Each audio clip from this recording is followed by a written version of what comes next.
We couldn't have a better panel to discuss these issues. Without much ado, I'll take the opportunity to introduce you to the panel. Arun Mehra has an unusual combination of experience as an hands-on leader in the business, public, and social sector, as well as consultants to leaders. He is a thought leader on subjects of leadership, system transformation. He has written several books on institutional transformation and future of India, including A Billion Fireflies, Critical Conversations to Shape Post-Pandemic World.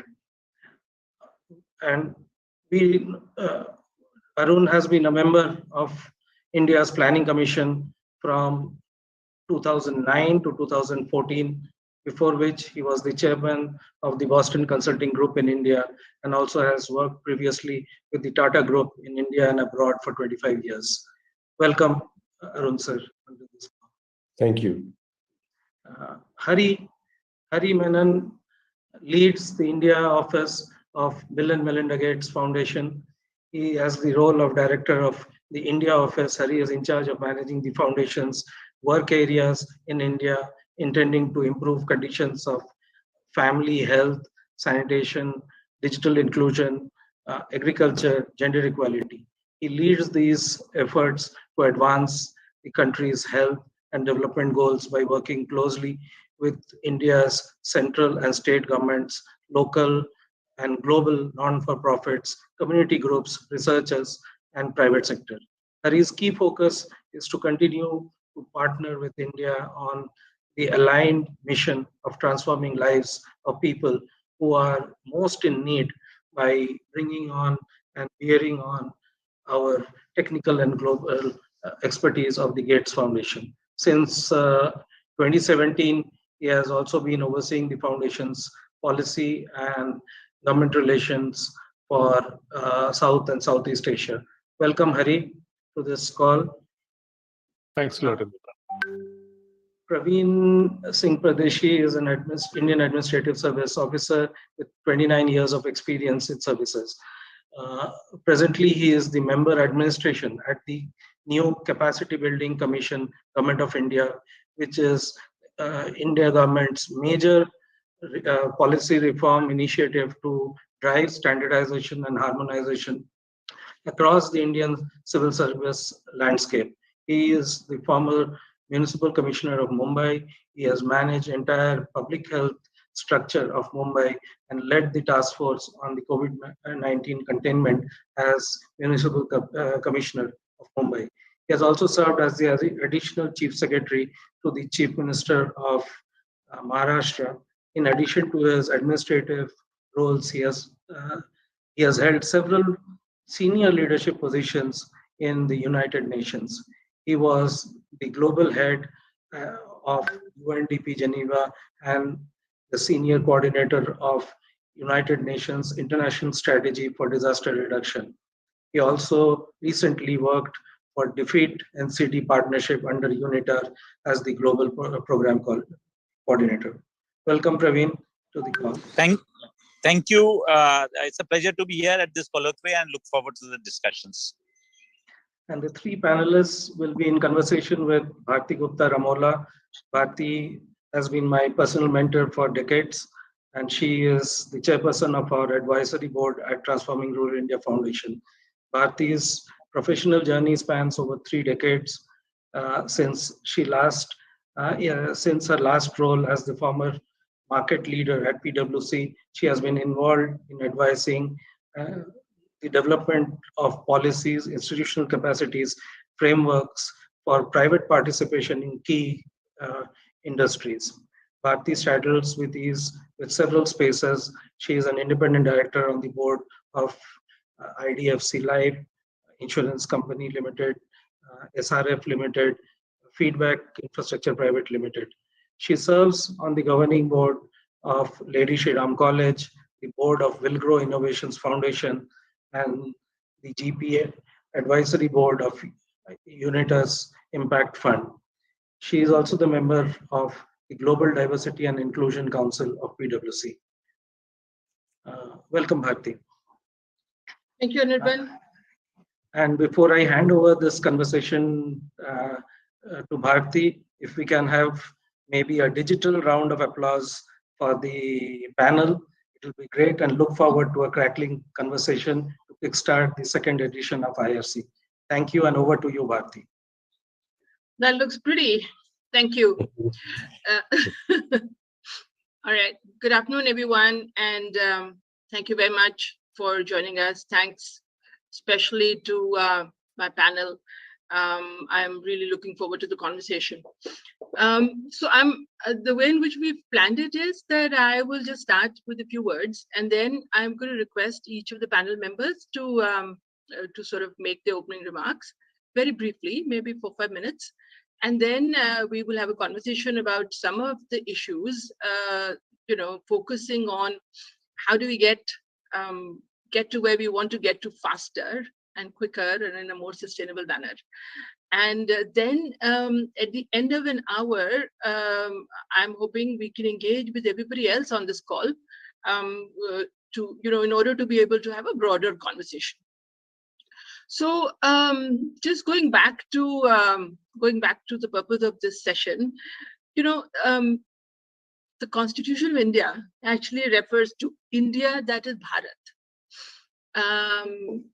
So in some ways, Bharat and India as synonymous with each other, but as this particular session's title suggests, and which everybody on this call will know, we have increasingly started to refer to rural India as Bharat.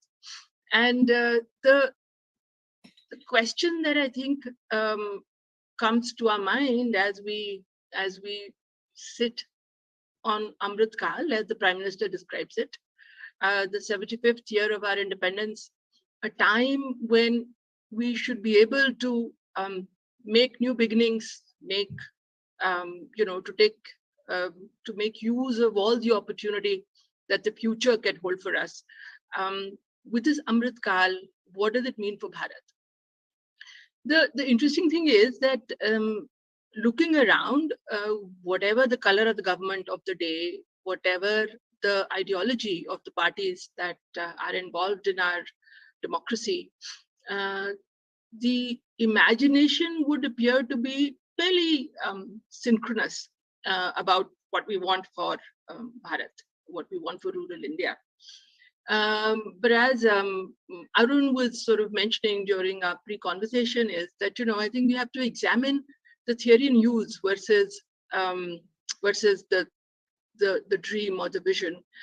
So perhaps that's something we'll try and do today, to see what is it that we want to do differently in order to be able to achieve our vision. One of the other things that, again, everybody on this call will be fully aware of this, but the divergence of Bharat from India appears to be increasing instead of reducing, in spite of technology, which is supposed to bring a whole bunch of things together. So if we were to just try and characterize it, there are lots and lots of ways we could do it. We can do it by way of infrastructure. We can do it by way of social infrastructure. We can do it, in terms of GDP per capita, etc. But let me just use one statistic, which is really very stark, which is the 75th round of the National Sample Survey, which actually put the urban-rural expenditure ratio at 2.42. This is really quite stark. And I guess the question that we have to, would like my wonderful panel to focus on is, so we have a vision which seems, which is to say that Bharat and India must move in sync, and we all must, find our place in the sun. What needs to get done to accelerate this movement, and in some ways not spend so much time on what is wrong, but do we understand why is it that we haven't been able to achieve it? So those are some of the things that I thought we would focus on. And to begin with, may I just request Arun Mairaji to briefly share with us his dream or vision for Bharat at 100. And perhaps one or two things that he thinks we have to do now in order to get closer to that vision. Thank you so much, Bharati. It's such a pleasure to be with you and with Hari and with Praveen to discuss this subject about the country that we all care so much about and would like to do even more than we are to make it the country that we had envisaged when India was founded in 1947. I want to begin my vision of India with, well, our national anthem. It is Jana Gana Mana. It is a celebration, the national anthem of a country with many rivers, many mountains, many different people. Gurudev Tagore wrote the national anthem. He also wrote a very poignant poem, Gitanjali, in which he said, the dream he had and we should have is a world not divided into fragments, a country not divided into fragments, a world in which, and a country in which all heads are held high, and there's no mind with fear. All minds are without fear. These poetic expressions were expressed in our Constitution. We are an incredibly diverse country, and yet, or because of that, we would be deeply democratic.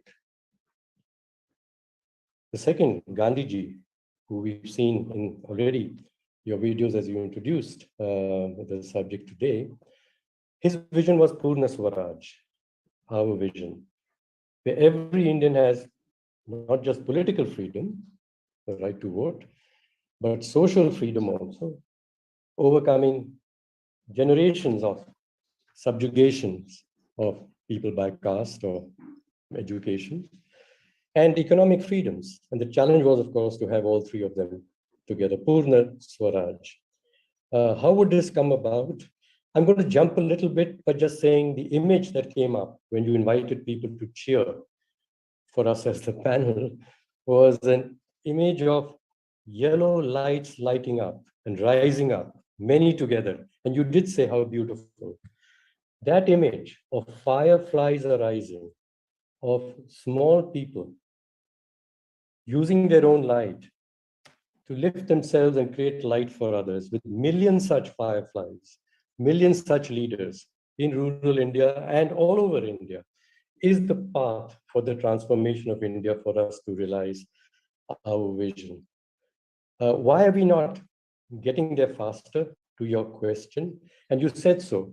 We've got to change our minds. We've got to change our minds about how change is brought about. What is our theory and use of change? And since we've said it's about rural India, and there seems to be a bias against rural India compared to what? Urban India, obviously, is the opposite of rural.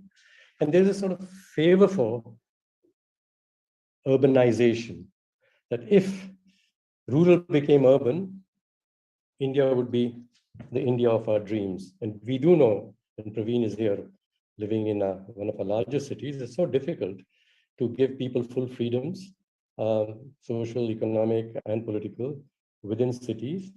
There are divisions, and we can see them on grounds of religion and other matters in cities. So it's a false dream that by making rural urban, we'll be closer to our vision. On the contrary, we have to think again about the ways to realize our vision. And Bharti, as you said, at the moment, it's about the vision, and it's about pointing out what must change. And I won't say much more except this, that in urban, we have been very proud for many, many years that we have a very well-planned modern city in Chandigarh, which was planned by Le Corbusier. And Le Corbusier had a famous statement which he used to tell all people who worked for him, and including the people who helped to design and build Chandigarh, that the plan is the dictator. God is in the plan. It's an engineered city, and Corbusier and his architects engineered, put different sorts of people in different sectors, and for every person, calculate the amount of space that they need and what sort of rooms they need, and that was a standard engineered city. And apparently, in his views, That is how it should be, and God is in the plan. Whereas in rural, God is in nature. And we have to now come back to revisit how does nature work and how does nature organize very complex matters, even more complex than building a clean city on a clean piece of land, a new city on a clean piece of land. So there's a civilizational shift that is necessary, I think. The idea of engineering, the idea of putting smart through technology, is an idea that's come about after the scientific revolutions, starting with the European Enlightenment 300 years ago. And Francis Bacon, at the start of those lights, said that now man will have the means to control unruly nature. But unruly nature is striking back. We just don't understand it.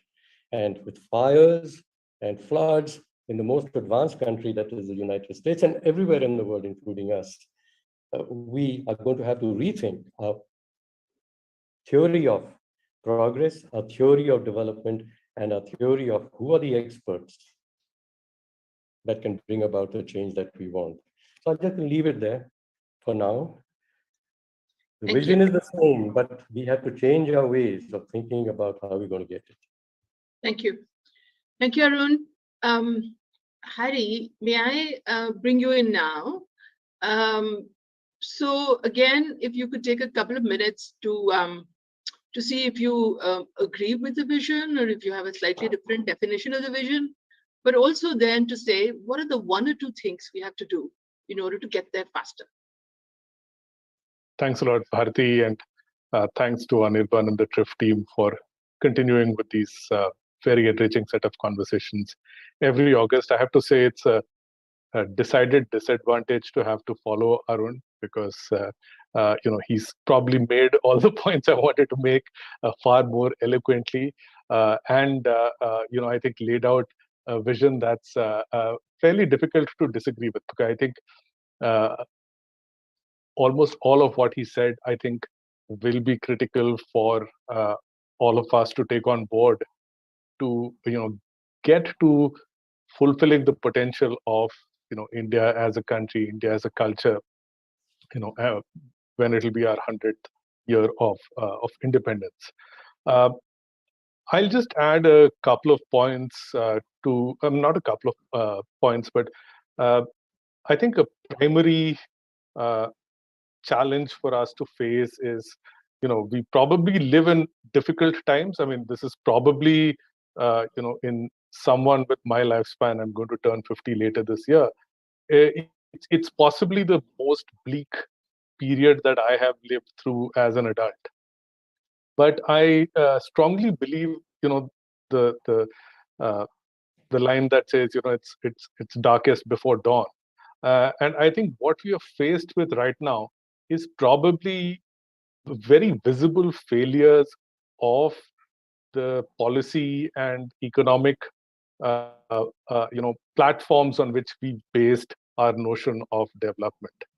And I think what that is going to force us to do, and I mean us as India, is to come up with a new paradigm that works for all our people and all our nature. I mean, last week we lost James Lovelock, who came up with the concept of Gaia, which it was new in Western thought, but it's actually quite aligned with a lot of ancient Indian thought about all of nature comprising one organic living system. And I think the fractures that we created from as Arun put it, the Francis Bacon led approach, of putting ourselves as the species that can dominate all else of nature, and just thinking of our privilege and our needs over that of all other living beings, is what has created the challenges that we currently face. But the fact is now, it's difficult for anyone to pretend that business as usual is going to get us through the next 5 years, forget the next 25. And so in that sense, I feel this is an opportunity that we're face to face with a problem. And for us as a country, I think the opportunity, as always, is to contribute to the leapfrog. We are invested in a particular development paradigm, but it hasn't yet taken root across all of our country to an extent where it's impossible for us to pull back.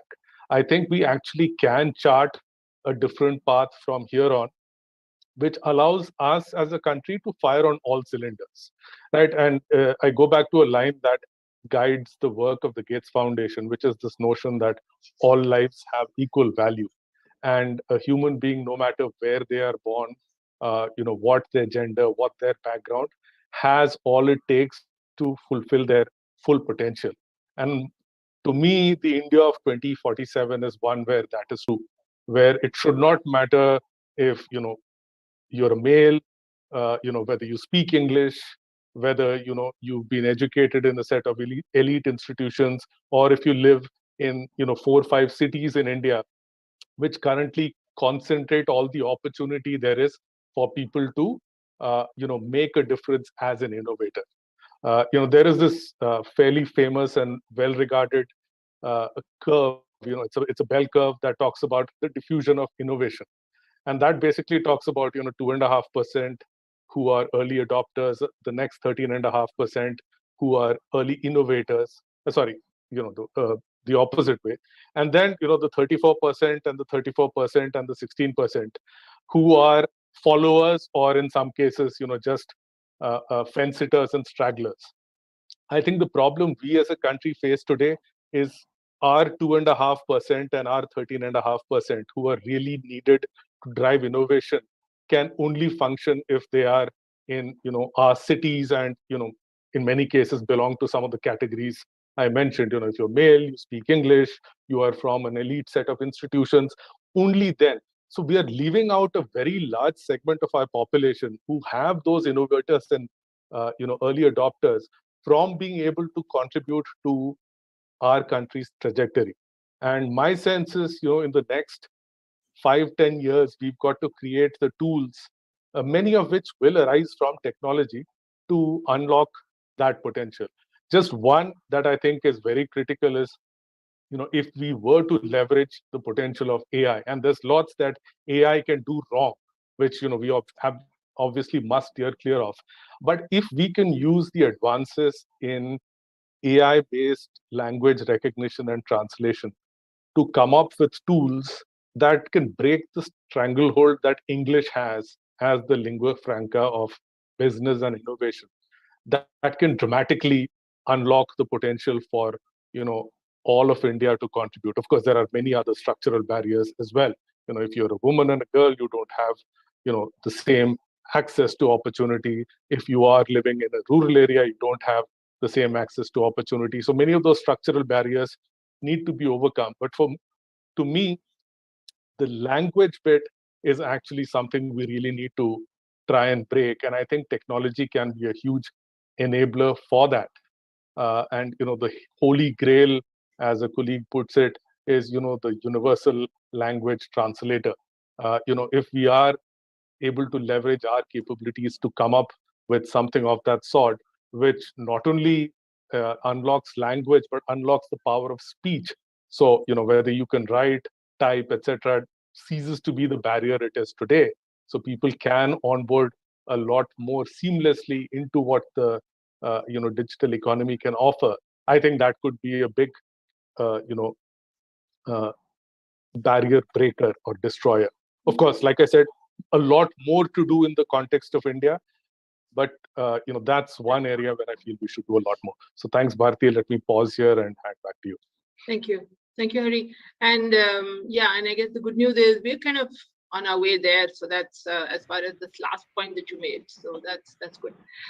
Praveen, if I may please bring you in here, and you're in the saddle, so to speak.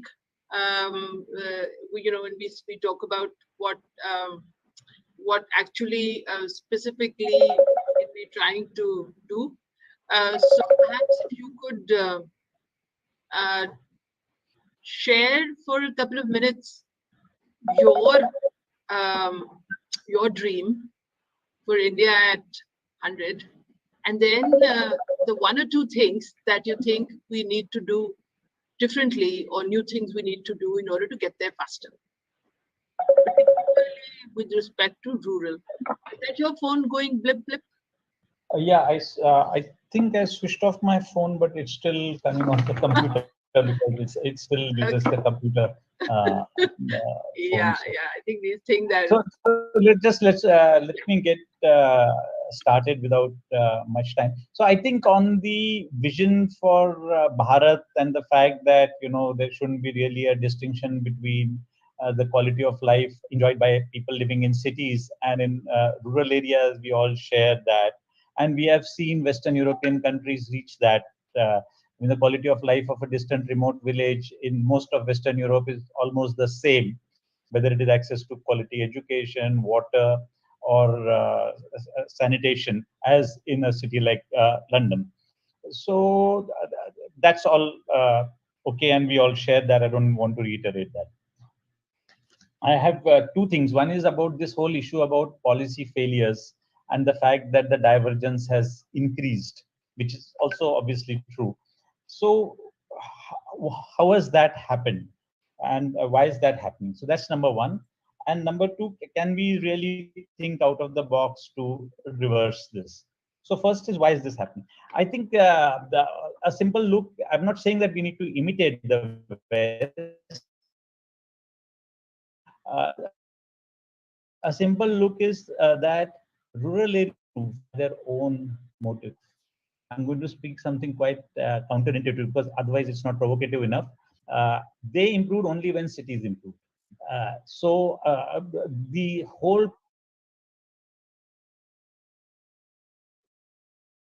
problem I mean, we can't hear you. You are getting cut out. of solving is not in rural areas. It lies in. Is it clear? Now it's clear. Okay, maybe I have to speak a bit closer to the Okay. computer. So my first point is that the problem of improving quality of life in rural areas primarily lies in improving urban areas and not in rural areas. That's my first point. The second point is that improving quality of life in urban areas involves trade-offs which they are not enabled to force. Therefore, India is becoming a rural-urban sprawl, which will neither improve quality of life in urban areas nor in rural areas. What do I mean by that? Uh, Most urban planners call most Indian cities as wastelands, including Chandigarh, by the way, though it's a planned city, versus what a city should be, like New York. So my point is, because New York is so vibrant, so if you drive 100 kilometers from New York into any rural part of America, it's so affluent. And because Mumbai or any big city of India just spreads outwards, because urban elite do not allow densification and concentration of infrastructure. So therefore, they grab up rural lands as the city spreads horizontally. We create wastelands and we create very high infrastructure cost of travel, which enables poor people not to get high-paid jobs in central area. So this is the first issue. That is, we need to extreme for the sorts of population that we have and the sorts of needs that rural areas have. We need to extremely densify our urban planning so that at concentrated infrastructure of water, roads, sewerage, you can concentrate through agglomeration of jobs, large number of jobs in urban areas with a lot of public transport, so that rural areas can retain what we have in terms of its character of spaciousness, of nature and greenery. So that's my first point. Second thing is about policies. So none of these failures are because we always keep saying we have very good policies, but we don't fail to implement. I just don't believe that. My basic problem is we don't have any policies per se. We have exhortations and plans and intentions and programs, but not policies. So what do I mean by saying policies? Policies involve trade-offs. Policies involve looking at what the current institutions are which deliver the current result and what is the trade-off to change it. So for example, one of the policies which I consider was a policy is the recent agricultural reforms. the reform. That is a policy measure. And that, of course, didn't go through. But saying that we will build roads in rural areas or that we will build housing for rural areas, it's not a policy. It's a program, and it is dependent upon state failure, that the state has overextended itself in India to such an extent that what Hari was talking about, the early innovators, the billions of innovators that we have in India, instead of giving them the space and mind space to expand solutions which can happen in rural India, the state appropriates all the space to do that. And though it does it out of good intention, because of the very large scale span of the works that it tries to take on itself, it fails. And therefore, the programs fail. This is not a policy. It is simply the state trying to take on all the work on itself instead of enabling others to be. Now, my last point is, how do you enable others? Or how do you enable rural areas to prosper, and of course urban areas to prosper? First, my important thing is to look at institutions, not institutions as we think about them in common colloquy, colloquially, that is as organizations. For example, DRDA or DRDO or a university is not institutions. Institutions in economics is rules of the game. That is formal and informal regulations and norms of behavior which govern agents, whether it is household, private, economic, or government agents. In each of these cases, we have not been attempting to make changes. For example, the trade-off in urban areas is, however much the elite shout, we have to go the way to say that, look, Mumbai will have 15 FSI, 20 FSI. Only then can the urban sprawl and the slums stop coming up. But because we cater to the urban elite, saying that they need to preserve their small open spaces in front of them, so we allow the poor to live in far away places outside the city, which creates this problem. In rural areas, we need to look at why, after 60 years of being a wheat importer, rice importer, we have become the second largest producers of wheat, second largest producers of rice, third largest producer of fruits and vegetable, and still the farmers are the poorest. Why, despite all of this? So programs have succeeded, policies have not succeeded. The policy here is simply because the affluent part of India, the growing part of India, which is somewhat residing in the private, in the new startups, is by law, not allowed to connect the rural. So what do I mean by that? When you have a monopoly of the Agricultural Produce Market Committee, in the garb of trying to protect the farmers' interest, in fact, you are destroying their interest. So if you will see, almost every poverty, every deprivation in rural areas is related to some sort of a regulation or a law which is intended to be in their favor, but which works by depriving them to be connected to the robust part of the economy, which is the part which Hari Menon mentioned, this million innovators. So I'll stop out there and we can take this on further as we go into new questions. Thank you, Praveen. As you said, you're sort of true to your promise, very provocative. So what I wanted to do was to, with these three opening statements, maybe go back to Arun for a bit. Arun, do you have any questions, comments on what the other two just said? But also, would you like to talk a little bit about, this whole issue that you raised about urban bias as you do that? Thank you. I'm so glad that Praveen has put out the hard facts. And as he said, he wanted to provoke us, so I'm feeling provoked with the hard facts. I have to say, I was invited by Dr. Menon saying to join the planning commission. I sort of felt I'd retired and had hung up my boots. And I said to him, I never worked in government. I've never worked in development. Okay? I'm not an economist. So the qualifications required to work in the National Planning Commission, why would you have me? He said, precisely because you've never done those three things. We have to, with a fresh eye, think about why is it that a country with so much talent is not moving fast enough? We are moving, he said, and he said, my government, his government, for the previous UPA one and before even the India government. We can talk about the India shining and the numbers are going up, but the poverty in the country is still there. It is being reduced, but not fast enough. as well as the degradation of the environment. The development is just causing our rivers to get more polluted, our soils to get poisoned. He said all this in a very broad, visionary sort of fashion. So as you join the Planning Commission, you're going to have 3 tasks. One of them is something you're very familiar with, is industry, industrialization, and the creation of skills and growth of our industries, in which India hasn't done well enough. The second, he said, I'm going to surprise you is by asking you to look after urbanization. So I said, oh, I never thought about it.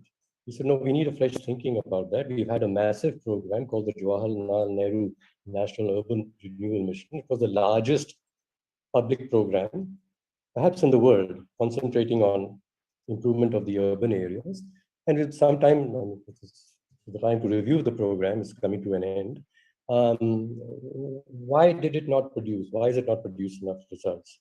And the third, he said, overall, the whole process of planning, it's time to review the Planning Commission. It's not functioned and delivered. It is good, but it's not delivered as much as it should have. Otherwise, India wouldn't be where it is at that time, as he pointed out. So I'm coming from that perspective. I'm going to use urban.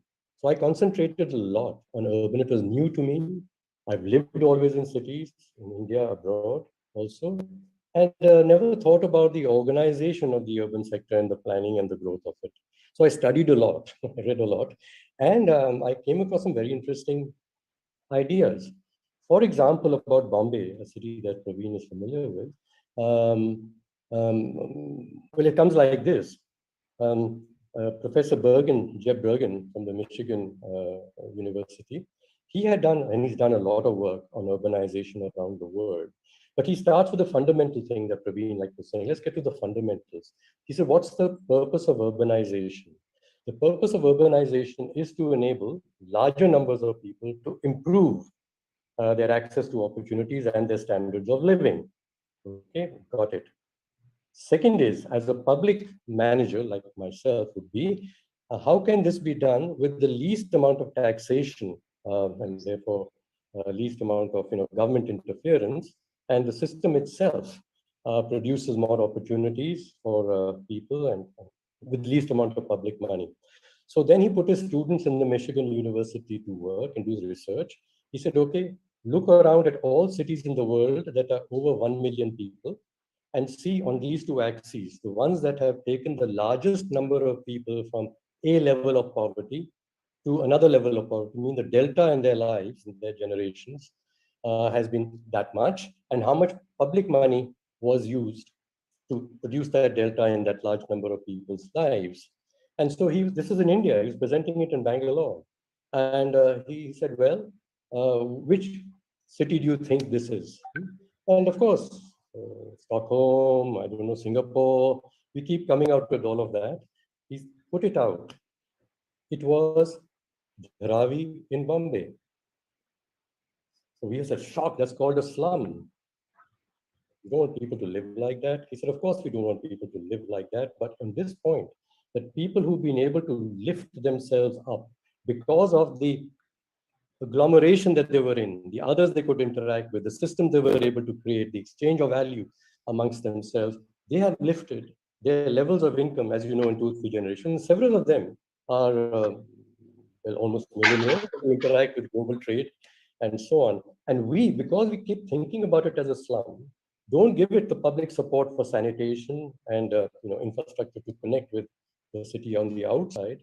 So we force it to be a slum because we think about it like that. But as a city, it's the most efficient city in the world. And we should, as planners, look at how it works. Why does it work like that? Okay. And so, yes, we started looking then at the solutions that we asked the people from Singapore and everywhere. And the message came from everywhere, including especially Singapore, which I was very familiar with having worked there before, that the people have to be central to the plan. The plan has to be for the people, by the people also. And so their participation in shaping the vision of their city and then taking responsibility for their parts, and as Praveen said, their behaviors, the unwritten rules, the institutional change, the norms change, which happened in Singapore very well, that is the way to bring about the change. So once again, it's not like Corbusier, top-down planning and budgets and and so on. So I come to, there is something fundamental, and I'm glad that Anirban said this at the introduction when he talked about public people-private partnerships. And I found, and we found that this was in India, we were talking about public-private partnerships in all infrastructure, PPP, roads, highways, even getting to railways, dams and so on, public-private partnerships. And since I was responsible for urban, our people were saying we got to have more public-private partnerships in the urban sector. And now with this insight that unless the people who live there, who by their actions can spoil the implementation of the plan and interfere with it, for good reason, you will not be able to get the benefit of the private sector, as well as get sensible support from the public sector. So we introduced that's in that plan, in the 12th plan. The concept of what you're describing is a 4 Ps. Finally is the partnership. It's people, public, and then private partnership, okay? So this model of governance of the people being at the center, and then private, inside them also they have private, and then government and the private, the big private philanthropies and all from the outside supporting this rising of small communities, building their own communities, building their own norms, creating better lives for themselves with the support, sensible support from the people who have the resources and the technology outside them, is the model that we have to have. And this is Gandhiji's model anyway in the villages. He kept saying that unless all the villages are happy, the world, we keep calling it the global village, it will never be a happy village. Local communities, systems change brought about by local communities collaboratively. And the community I'm including, as I said, the people who have heart and resources to participate in the improvement in the community, that was our model. That was Gandhiji's model, our model at the time. However, with Nehru, we did come into the other model, which is the whole global model. That we need to have scale, we need to have big, we need to have technology, and we've got space missions, science missions, big dams. Yes, we need industrialization and that vision. And so today we are suffering, the whole world is suffering, to say we've forgotten how nature works, and within nature, how communities manage their commons together. Communities managing their commons together, learning to work like partners of each other, managing their commons together. This has to be the way for India, such a diverse country, with so many resources and possibilities, but they don't work with each other.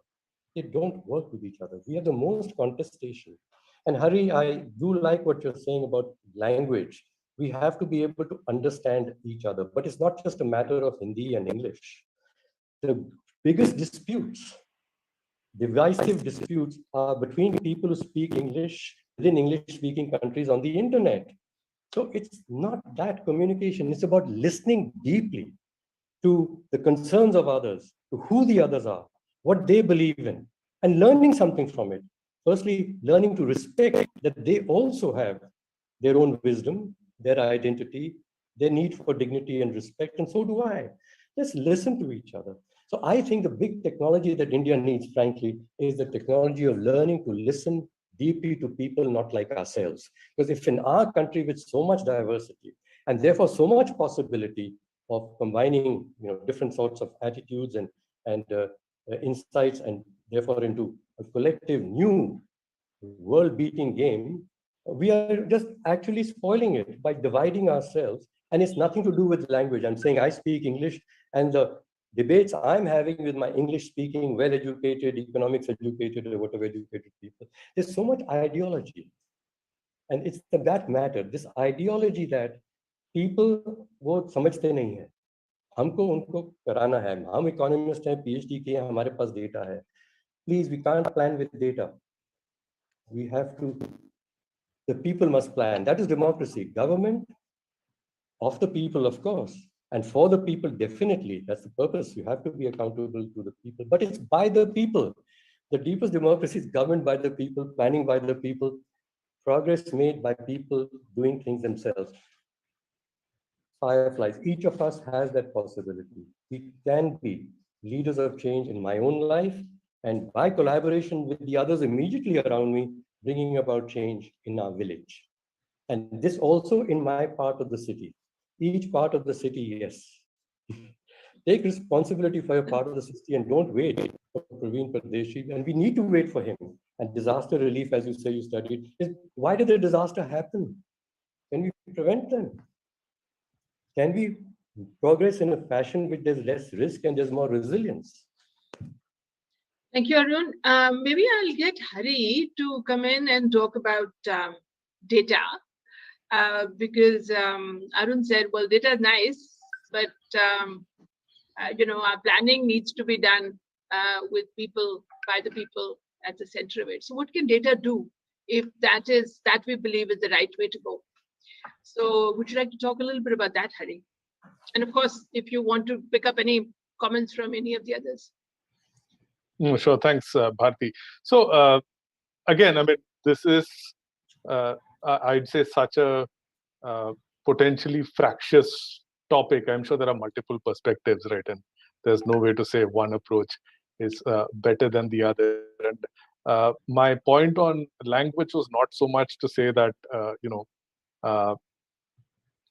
language is the only barrier or the biggest barrier, but, in many ways, there is agreement that what truly unlocked the potential of human beings to separate from other species was the power of language. And currently, at least in our India, not knowing how to transact with the people that wield influence and power is largely defined by language. And I won't say it's only English, right? In the case of politics, it might be the knowledge of Hindi that is a barrier. So at least for a country as diverse as India, I think the role that technology can play to level that field, I think will truly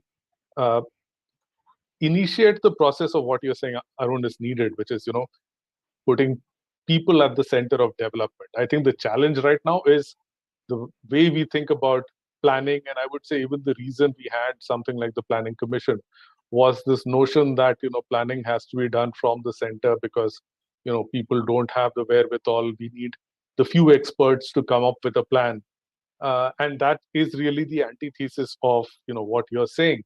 And the only way to reverse that is to enable people to chart their own courses and to get rid of the barriers that prevent them doing that. Now, a lot of the norm change that is needed for that, I think, is generational.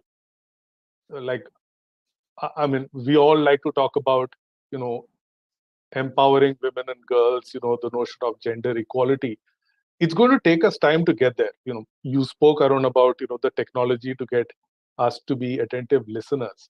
We are probably decades away from that, unless you take away everyone's smartphones and stop that distraction, so you're forced to listen. But I think the pathway to getting there is probably going to take us several generations.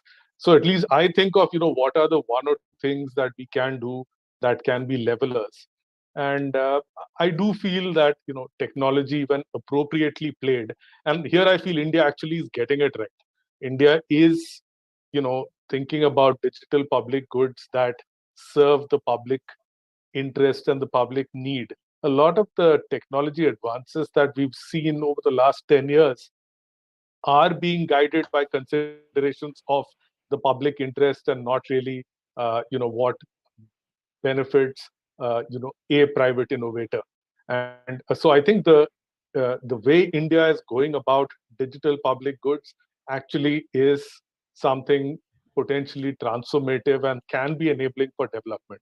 And in that context, I think a way for us to think about data would also be, how do you localize the production and availability of data, and use the advances in technology, again, AI, which is a bit of a Frankenstein kind of technology for sure, but I think just like anything else, antibiotics save lives, they also lead to resistance. So there is a bit of that yin and the yang.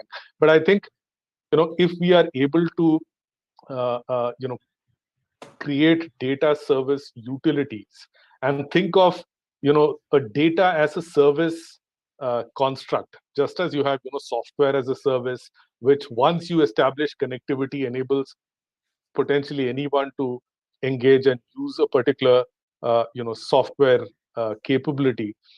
Can we think of data as a service constructs where the government, working along with, particularly civil society and with private sector, can create unified data pools and the tools on top which can be leveraged via speech, where the data I need can actually lead to, you can generate the data you need sitting in a village through the use of speech-based tools.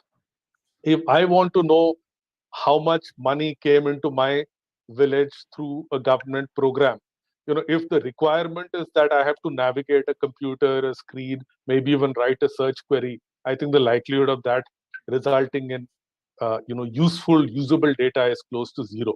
But if I can do the same by speaking into a phone and get that from a centralized pool, that kind of use of data is what I think will lead to change. And finally, the only way for a country like India to, transform itself is to create equality of opportunity for all of our, human capital. Right now, the constraints that prevent the leverage of all of that capital, like I said, are, limited by where you're born, what language you speak, what caste or religion you have, what gender you are, where you went to school. So a lot of the development that happens through urbanization is actually driven by push factors. It's because people feel like they need to get out of, a rural context to be able to get a better life. And my fear is, if that's how we are in 2047, we'll not have progressed as a society.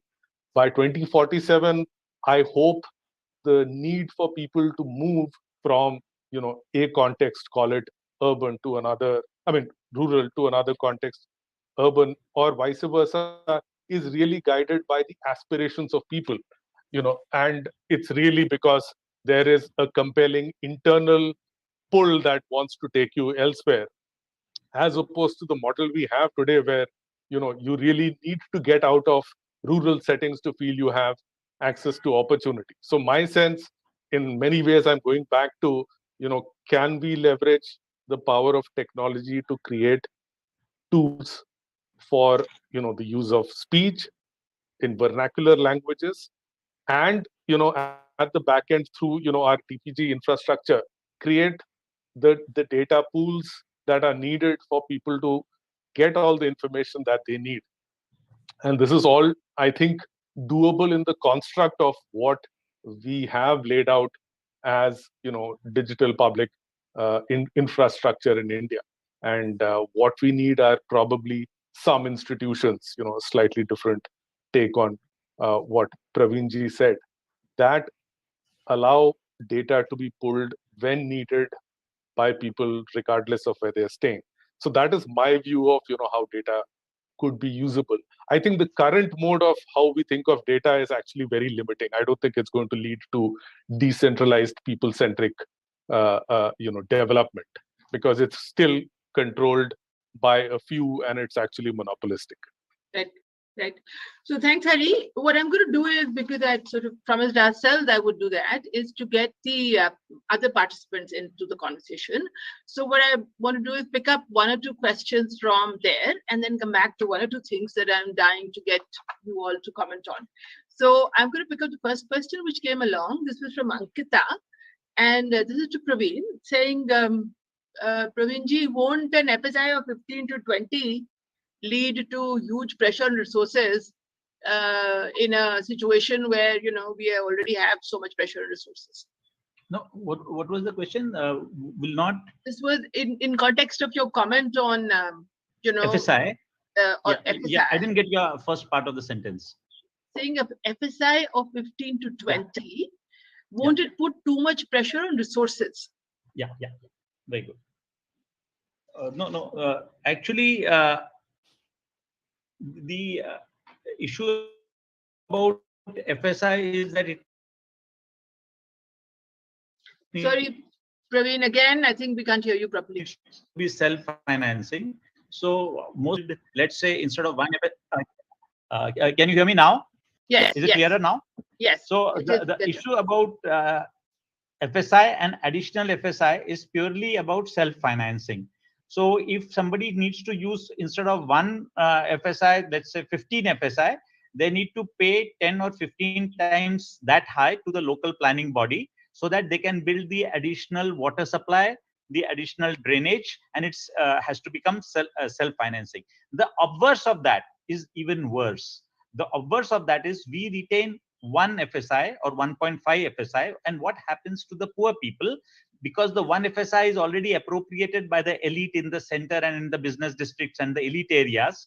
So when new jobs get created, they just live in sprawls, the type of sprawls which Arunji mentioned in Dharavi. So that's my first point. Okay. I wanted to add a couple of points out here on two quick issues. One was regarding managing the commons and leveraging data, the point which Hari mentioned. So my point is that one of the greatest things happening in India is the public digital infrastructure, as Hari mentioned.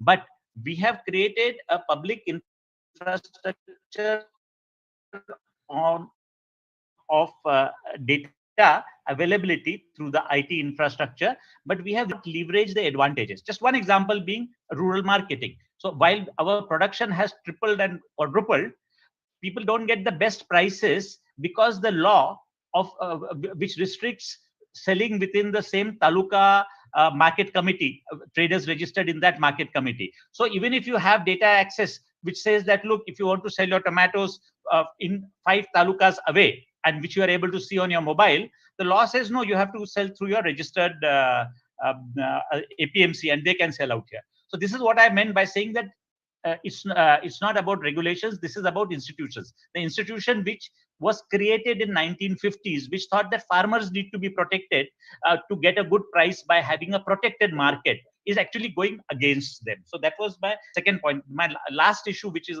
going back to Arun, excellent what he said about Dharavi, and Dharavi is the most eco-friendly part of Mumbai because it recycles almost all the wastes, including leather and all, and makes Mumbai much more livable, though they themselves are not in a livable condition. But there again, what does the law say? The law says that if you need to do any planning, a plan is frozen for 20 years, and if you want to make any change right up to the chief minister, you have to change if a local space has to be changed from being a school to a drainage center. So the plan cannot be changed or flexible as per the local issues. The same thing is with the gram panchayats. We give lot of money to the local gram panchayats, but we give lot of restrictions and specific schemes. You can each 10% for building a road, 15% for doing a school construction or whatever. So all of that restricts the local ability to prioritize, which leads to complete absence.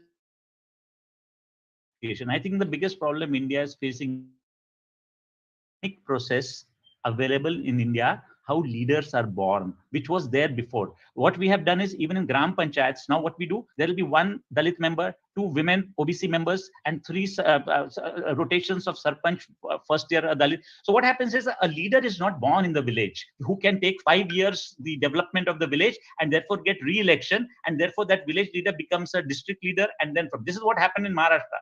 Maharashtra became very well off in the first 15 years because all the Jilla Parishad presidents were directly elected, did 10 years of good work.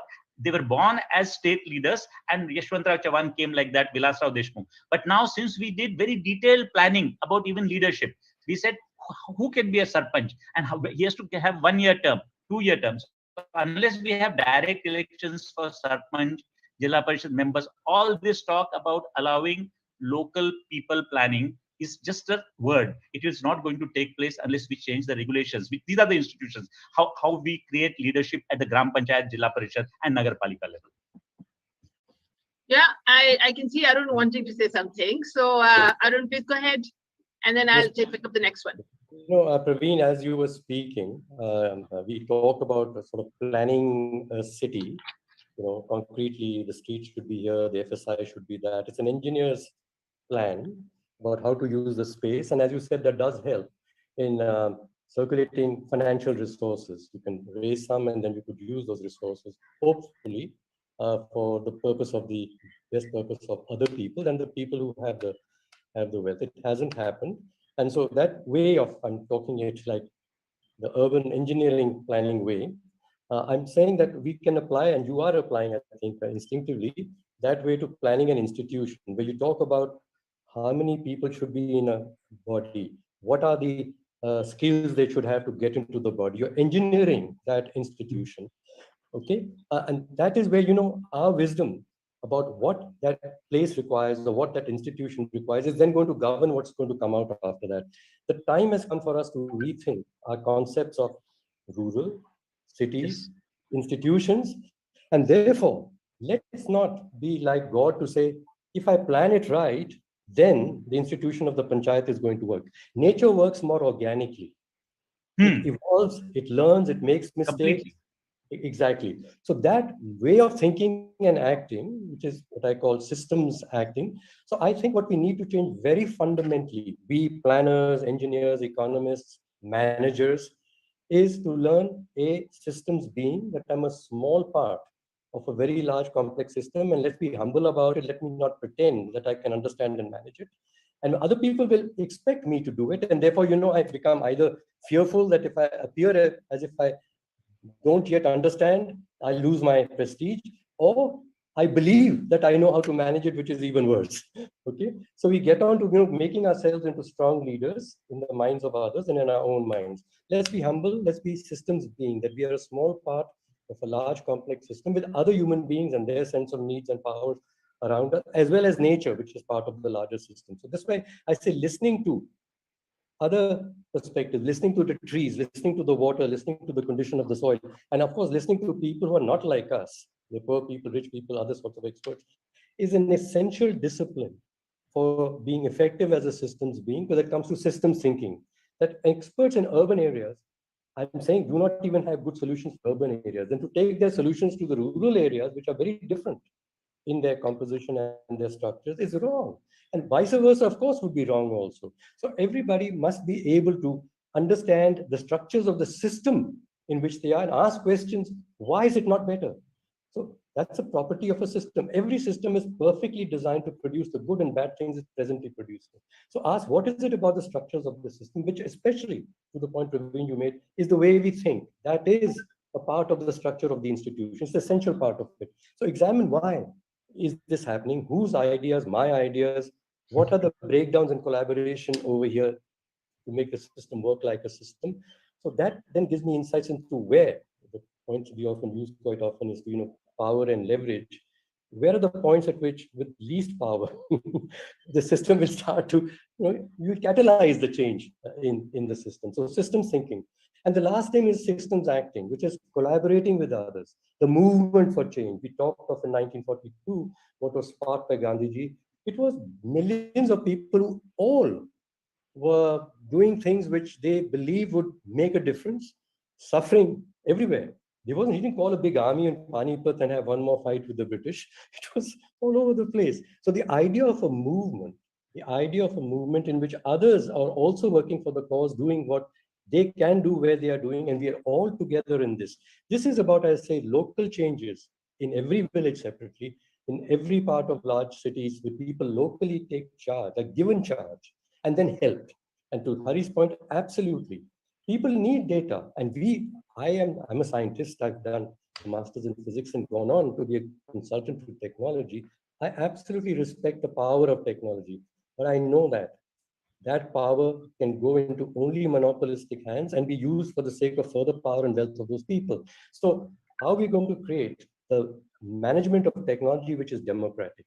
The data is of the people, is generated because it's their insights into what is going on, and is then made explicit and therefore could be data and could be shared by them and with other communities who have similar issues. So it's the architecture of the governance again. We're talking architecture of governance of land, architecture of governance of space, architecture of governance of your data, and finally the architecture of governance of business institutions.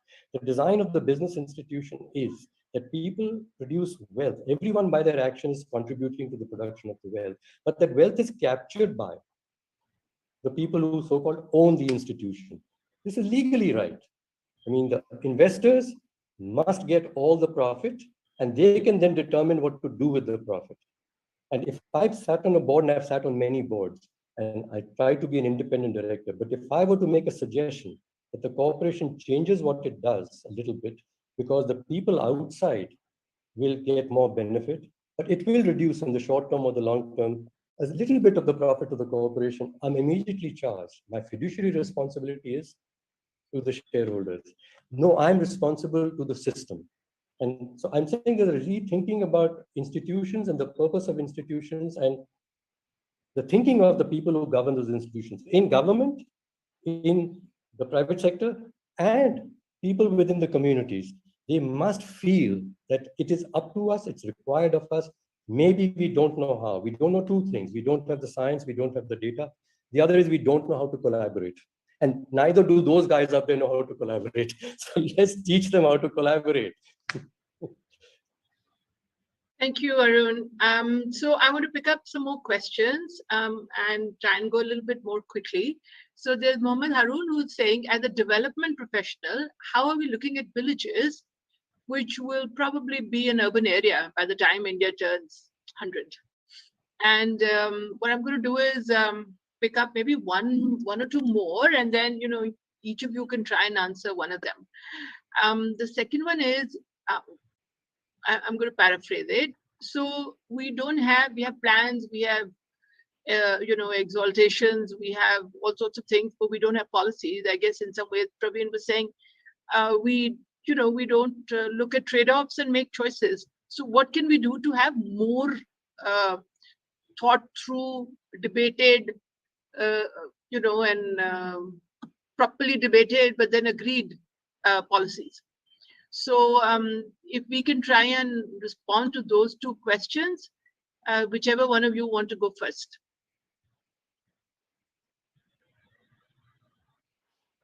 Otherwise, I'll have to volunteer you. Okay, then I'll just go for the second question, and maybe somebody can take. Yeah. So, so it's a real issue in India that we don't go into trade-offs and don't say that we have to give up something to gain something. I mean, the example which Arunji started with JNNRUM and the fact that it didn't really do. I was a municipal commissioner when we were implementing JNNRUM in Pune.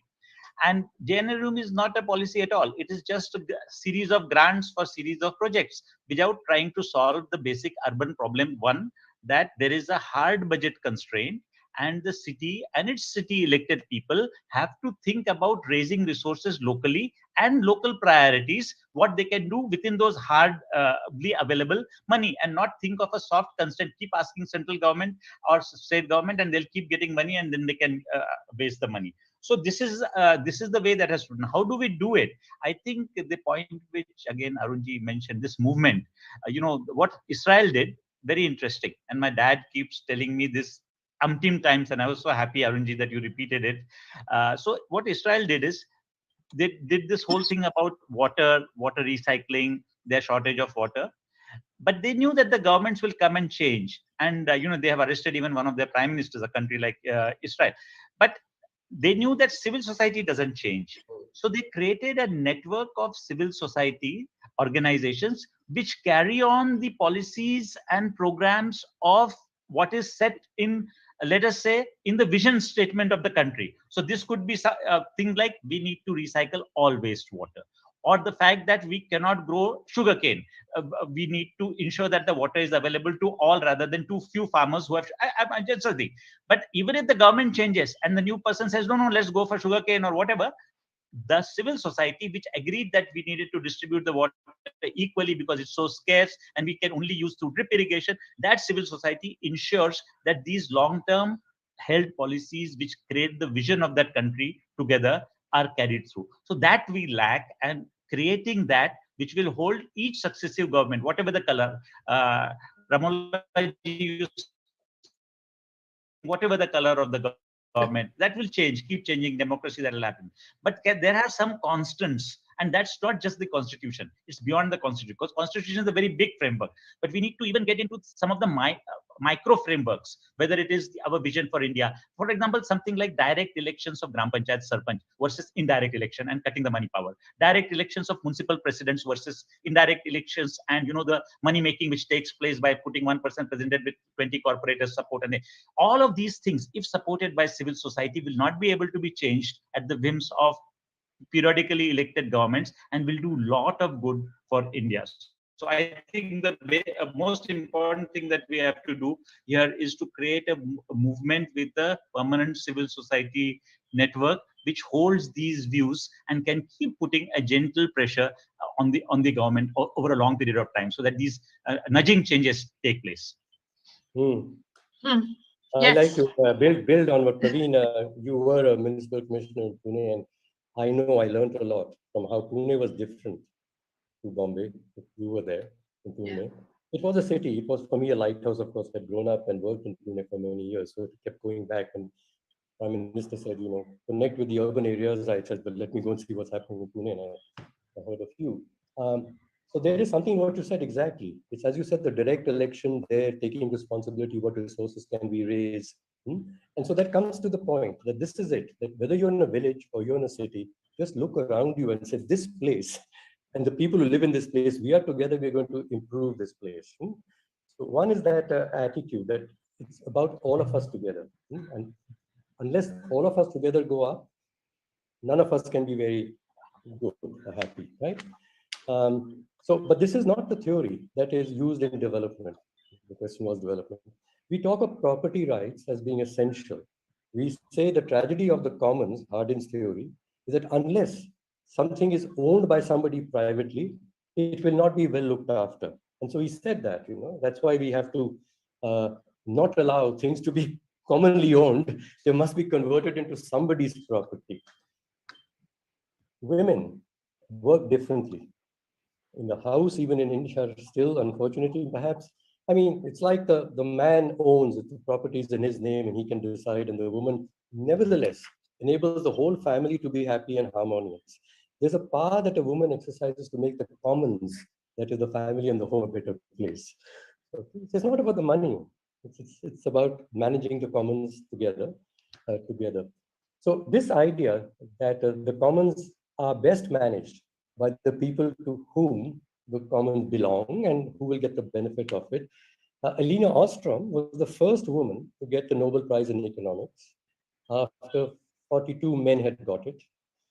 So the bias you can see in economic thinking. And she got it for what? For the work done on the promise and the management of the commons. And Alina Ostrom's major part of her research, a large part of her research, is in India. She was finding that in India, the local people in the villages and managing their water and forests and their grasslands have retained this wisdom. And so I find it very strange when now people from the West come and try and lecture us. We have to learn how to manage the commons. I said, you better learn how to manage collaboratively the global commons. And please, let us then continue and feel good about what we do. Otherwise, we thought we are backward until we join and become, like you said, a city with, like you said, some developer will be given the land and therefore you get some money from him, then use it for a public purpose. That is the existing model that applies within companies, that applies in everything. Property rights and the concentration of finance so that you can make investments and you hope that it's going to be made smartly and wisely for the benefit of others. It doesn't work like that. That's a natural thing. If I have the power, I'm going to use the power. Am I wise when I use the power? So don't give anyone too much power, too much wealth. They can cause more harm even while they try to do good. So let people accumulate a little bit of wealth, like Gandhiji's model about the village cooperatives. He wasn't talking communism, as you know. They didn't own those enterprises. The people themselves, they owned their own charkas, they owned their own cooperatives. They were people-managed, people-owned business enterprises. And the village, as you said, should be governed by the people there. And we're saying the same about cities. Like you said, direct elections, empowered mayors, directly elected, and of course, information sharing about what is happening on the budgets as well as. So that model, that is the model I'm urging. That is the model, whether it's rural or urban, that is going to help India to become what we always continue to dream we want it to be. Sorry, Bharti, I'll have to make one small intervention on Eleanor Ostrom, because Okay. we are all fascinated. But there's, sorry, but I'll just take 2 minutes because it clarifies. Yeah, okay.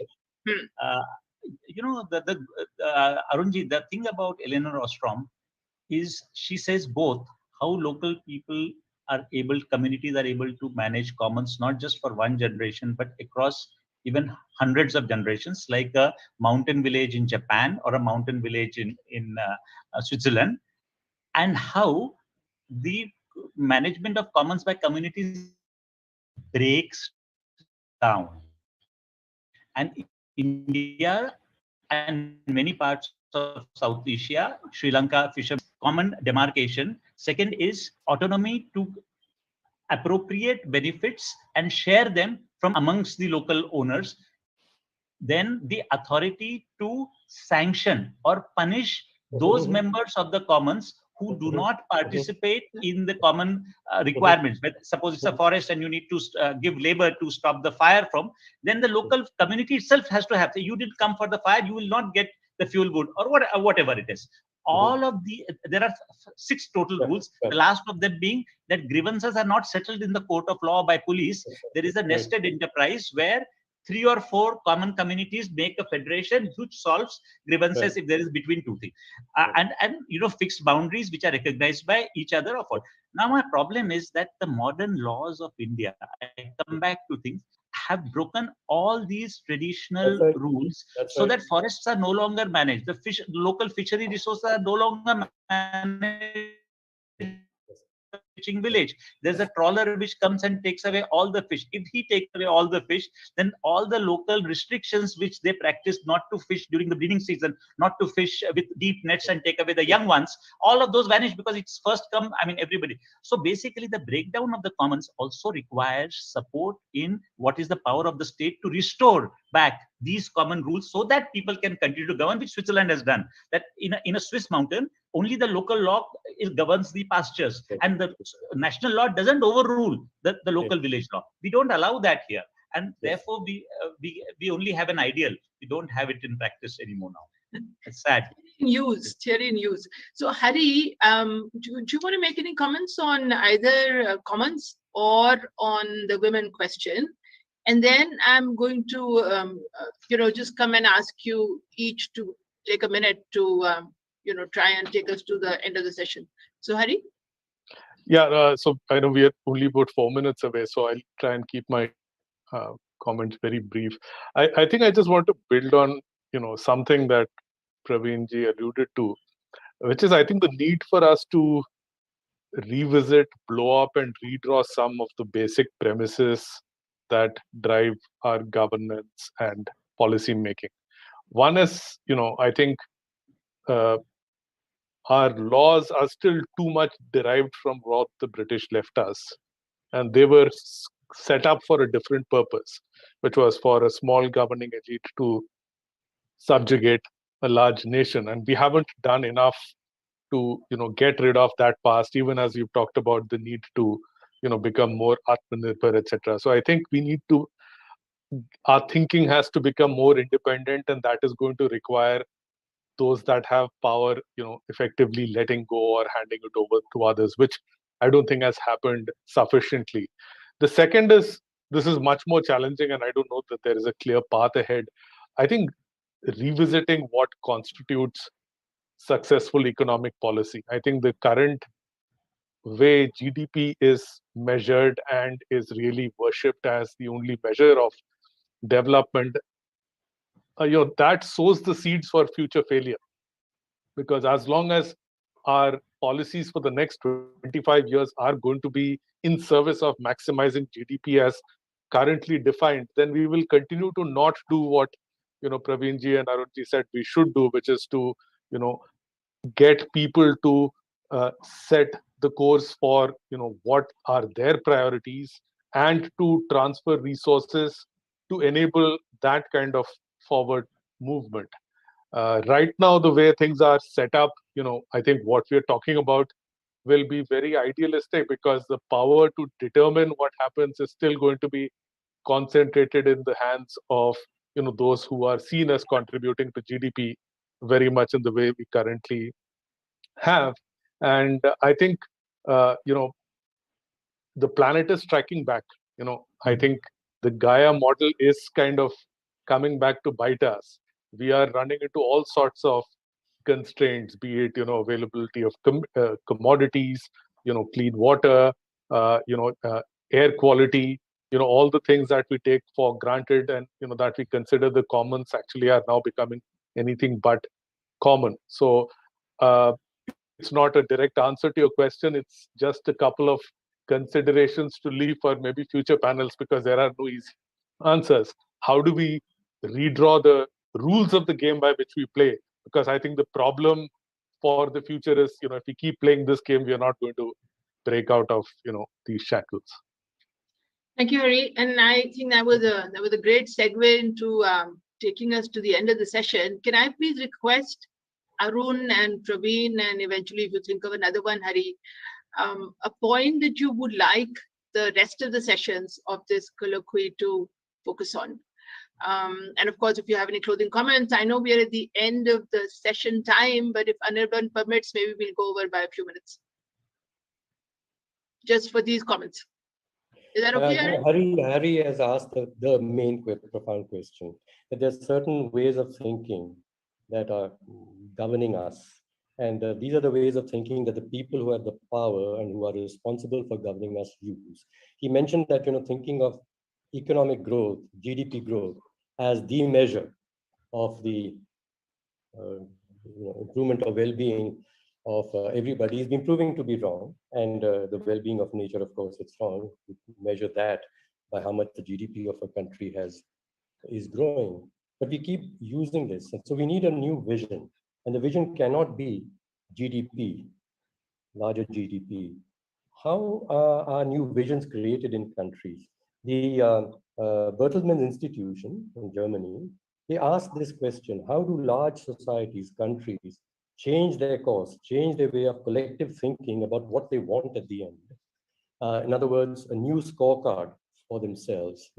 And I found very much that the new scorecard is developed by conversations between people, because different perspectives and people will be saying things for which we don't know how to have data or to measure them. And so this begins to give us ideas for what should be in the collective vision. Then when you put it together, you begin to see the need to have many different things and not just GDP, because as we do know, in a system, you can go very far with one thing and cause harm to the rest of the system and make the whole system ill and unwell. So getting a vision, a shared vision, which is a set of pictures, words, which become like a collective aspiration, the way people describe where we are going, want to go to. The second comes, as you say, you get options, different strategies to go there. And that's where you start to become need to become a little more calculative and if you will, scientific about those.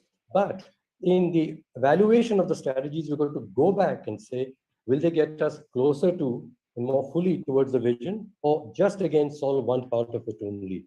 And if they don't help us to have the whole system improve without causing harm to any one part of it, then that's not a good option, even though it looks very efficient, very good for some part of the system. So this method they found, they looked at the countries of the world to say which countries in the last 20 years have advanced the most towards improving sustainability of the environment as well as the social well-being. And then by those two criteria, they ranked the countries and went back into the countries, asked, how do you do this? I'm just mentioning two of them to you. A third is Switzerland, which has been mentioned already by Costa Rica, poor country, Finland, rich country, and parts of Germany, because again, large countries is not the whole country necessarily, but parts of it, federal countries particularly. And they found this was the method. The people in those parts of the countries had engaged themselves, were invited to engage themselves in what should be for the next 3-5 years, the outcome that we wish to have. And then, as I said, okay, what would be the options that we have with the resources that we have?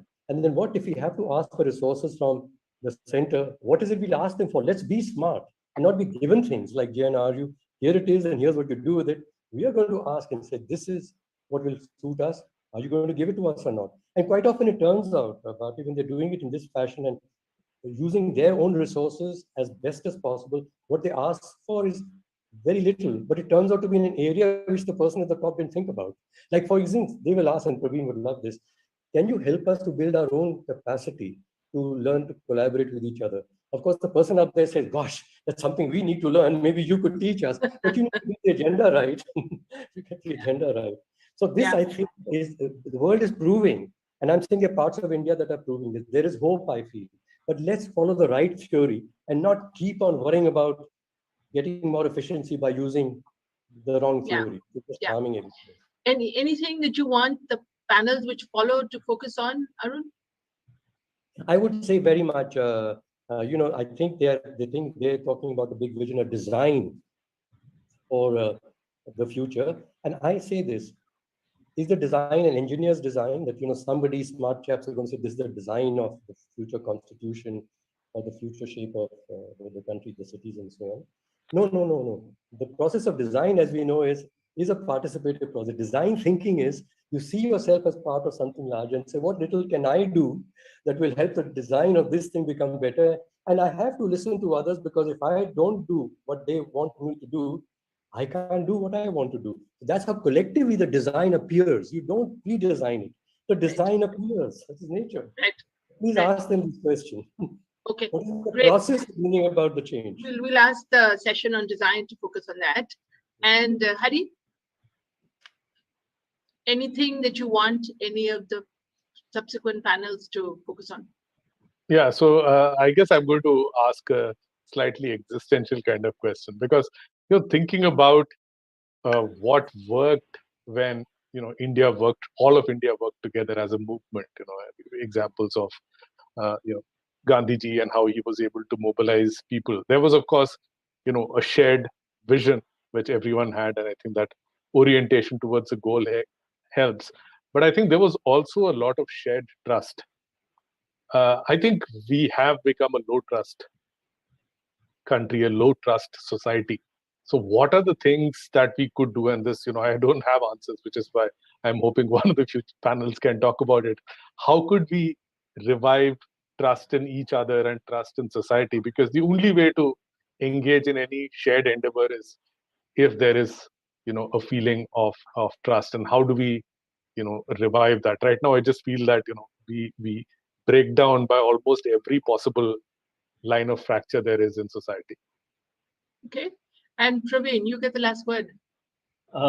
Very quickly, I think I go by this Gaya thesis, both as municipal commissioner and as Jilla Parishad. Everything can be circular. Even in a big city like Mumbai, if you recycle the wastewater, you don't need to build new dams and take water away from the tribals. So the amount of water that we make dirty, we take more than 15 million liters of water per day from different dams which are 250 kilometers away.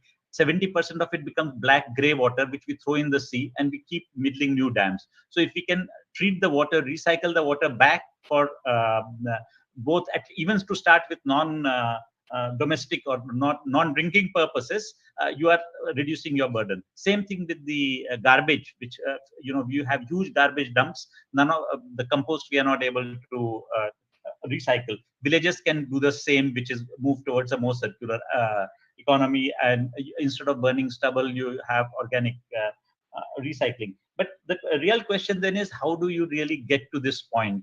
So, of course, the organic process of creating leadership has been lost in India by over-designing, as Arunji says, from centralization. The reason why you thought about Gandhiji's movement being born, because the challenge of the British rule was so severe. And this challenge was like a hard hit on you, and natural leadership grew out of it. Even though people were so less educated at that time, all of them were natural leaders, because the challenge threw up. What we have done is we have designed and engineered leadership creation at village panchayat level by multiple types of rules and regulations, how the corporators will be elected, the same at the level of the municipal corporation. So no grassroots leadership is emerging. So for me, that is a very important thing. And I think that but my last point is, all of us have forgotten how it's to live in any rural area. So every urban benefit for the rural area has come with a cost which we don't know. Like as a kid, my father would take me to a village and you could sleep at night in a village. I can challenge anyone present here to try and sleep into any village nearby unless you totally close. There are so many mosquitoes. The mosquitoes have come because instead of taking water from the well, where you had only that much water which you could drink and wash, and there was no wastewater, we have running pipe water which goes as grey water, which is in big dumps all around each village, which breeds mosquitoes. Now there is no solution for that, and we are adding much more to this. So everywhere, if we can force the circular economy instead of GDP growth, and there are ways to measure it, Bhutan does it very well, maybe a lot of our indicators will try to force us to move in that direction. So that's it from me. Thank you. Thank you. And with this, I just want to thank each of you for a wonderful discussion. Anirban, the panels following us have their work cut out, because to try and in some ways go back to the drawing board to think about, are we even asking the right questions, is going to be something that I hope the panels which are coming after us will do. And I can only thank each one of you for your participation, for your thoughts, your provocations, and also for those who are online. Thank you very much for your questions and participation. And my apologies, I wasn't able to pick up all the comments and questions, but I'm sure Anirban and Tryst will actually try and respond to those. Thank you once again, and everybody can please join me to give a hand to this wonderful panel. Thank you. Thank you. Thank you. Thank you very much. All right. Bye-bye. Bye. Thank you. Bye-bye. Running the session so well and so insightfully. Thank you. Thanks, Bharti. Bye. Bye. Bye. Bye. Bye. Bye-bye.